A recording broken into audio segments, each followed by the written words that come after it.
Good evening to all. I am Priyanka. Today we are going to study about optics. So let's see what is optics.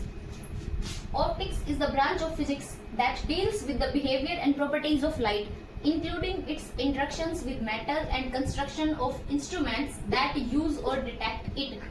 क्या है optics? Optics physics की वो branch होती है जो study करती है, डील करती है लाइट की प्रॉपर्टीज और उसके बिहेवियर के साथ, और जो इनको डिटेक्ट करने के लिए इंस्ट्रूमेंट्स होते हैं उनकी कंस्ट्रक्शन को, with including interaction of light with matter.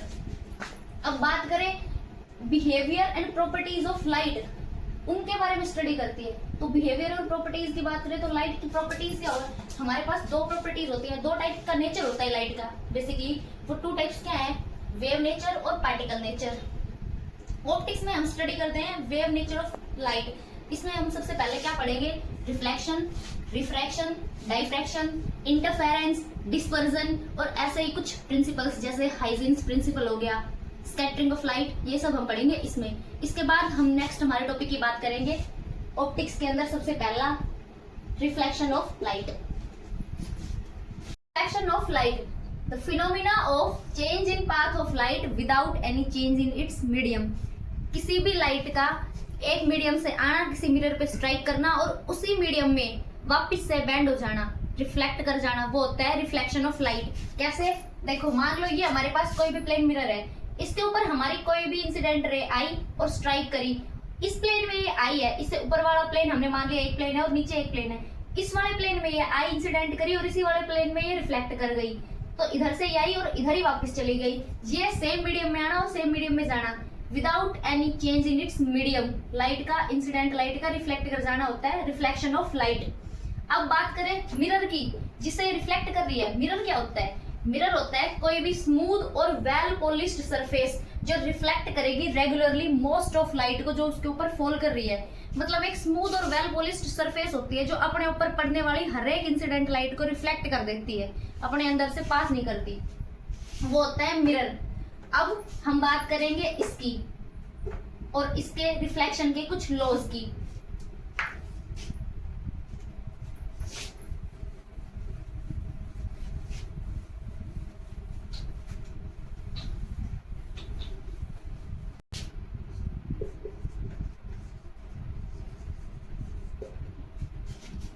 रे, ये हमने कोई मिरर लिया और इस मिरर के ऊपर स्टार्टिंग में हमने मान लिया कि ये हमारा मिरर है प्लेन।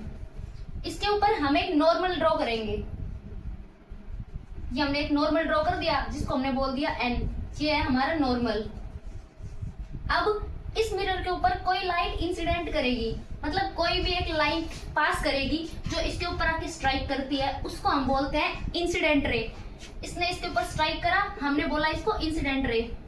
जो लाइट कम करेगी सीधा इसके ऊपर फॉल करेगी, स्ट्राइक करेगी। फिर इसके ऊपर स्ट्राइक करने के बाद इस नॉर्मल के साथ एक कुछ एंगल बना के वो रिफ्लेक्ट कर जाएगी, यहां से वापस बेंड हो जाएगी सेम मीडियम में, उसको हम बोलेंगे रिफ्लेक्टेड रे। क्या? Reflected ray. जो इसके ऊपर आई थी और आके स्ट्राइक करी थी उसको हमने बोला इंसिडेंट रे, और फिर वापस स्ट्राइक करने के बाद बेंड हो गई उसको हम बोलेंगे रिफ्लेक्टेड रे। अब मान लो जो लाइट स्ट्राइक करी थी इसने नॉर्मल के साथ एंगल बनाया आई, इंसिडेंट कर रही है, इंसिडेंट रे ने बनाया है तो इसको हमने नाम दे दिया एंगल आई। अब ये जो लाइट बैंड करके गई है, जिसने यहाँ से रिफ्लेक्ट किया है, इसने भी तो नॉर्मल के साथ कुछ ना कुछ एंगल बनाया है, उस एंगल को हम नाम देंगे आर। ये हो गया हमारा एंगल आई, ये एंगल आर। इसको हमने बोल दिया, इस वाले पॉइंट को मान लो ओ, इसको बोल दिया ए और इसको बोल दिया बी। अब देखो angle A O N, angle A O N, ये है एंगल आई, और angle N O B, N O B, ये है आर।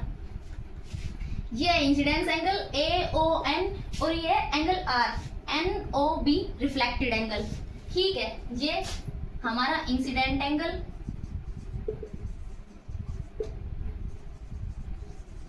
और ये रिफ्लेक्टेड एंगल।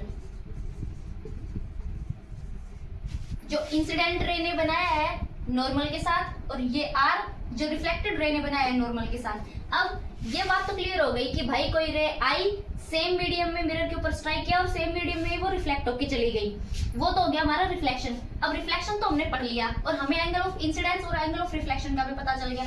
अब रिफ्लेक्शन के कुछ लॉज हैं, अब हम पढ़ेंगे लॉज ऑफ रिफ्लेक्शन। तो वो क्या है?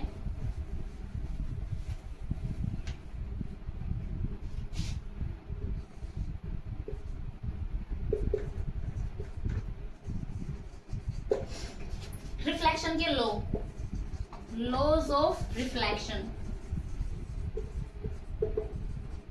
बात करें फर्स्ट लॉ की, तो फर्स्ट लॉ हमें क्या कहता है कि जो एंगल ऑफ इंसिडेंस होगा I, angle of incidence I वो इक्वल होगा एंगल ऑफ रिफ्लेक्शन के।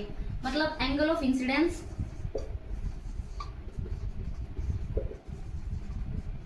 इक्वल होगा एंगल ऑफ रिफ्लेक्शन।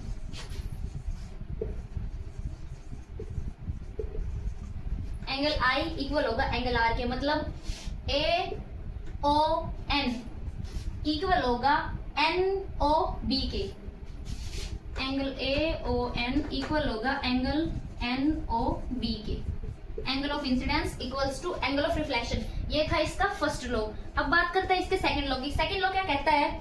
जो incident ray, normal to the mirror और रिफ्लेक्टेड रे है, ये तीनों सेम प्लेन में लाई करेंगे। क्या? इंसिडेंट रे,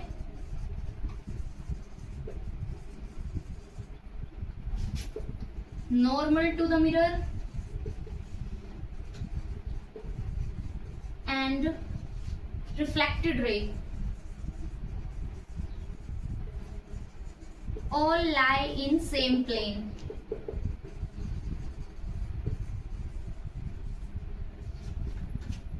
angle of incidence angle of reflection के इक्वल होगा, ये फर्स्ट लॉ है हमारा। और दूसरा, incident ray, normal to the mirror और जो रिफ्लेक्टेड रे है वो तीनों एक सेम प्लेन में लाई करेंगे। ये दो लॉज हैं हमारे रिफ्लेक्शन के, जिनके बिहाफ पे हमारा रिफ्लेक्शन फिनोमिना होता है। क्या था? Angle of incidence angle of reflection के इक्वल होगा। दूसरा, इंसिडेंट रे, रिफ्लेक्टेड रे और नॉर्मल तीनों सेम प्लेन पे लाई करेंगे, एक ही प्लेन पे लाई कर रहे हैं। तीनों का जो ये मीटिंग पॉइंट होगा ये इधर होगा कॉमन नॉर्मल के ऊपर, नॉर्मल के साथ जो बनाएगा मिरर पे ओ पॉइंट पे। ये था रिफ्लेक्शन और रिफ्लेक्शन के लॉज और ये होता कैसे है उसके बारे में। अब हम बात करेंगे हमारे अगले सेक्शन में रिफ्लेक्शन के बाद रिफ्रैक्शन की। और रिफ्रैक्शन से पहले हम लोग पढ़ेंगे मिरर्स, स्फेरिकल मिरर्स, जिसमें हम पढ़ेंगे कॉनकेव मिरर और कन्वेक्स मिरर।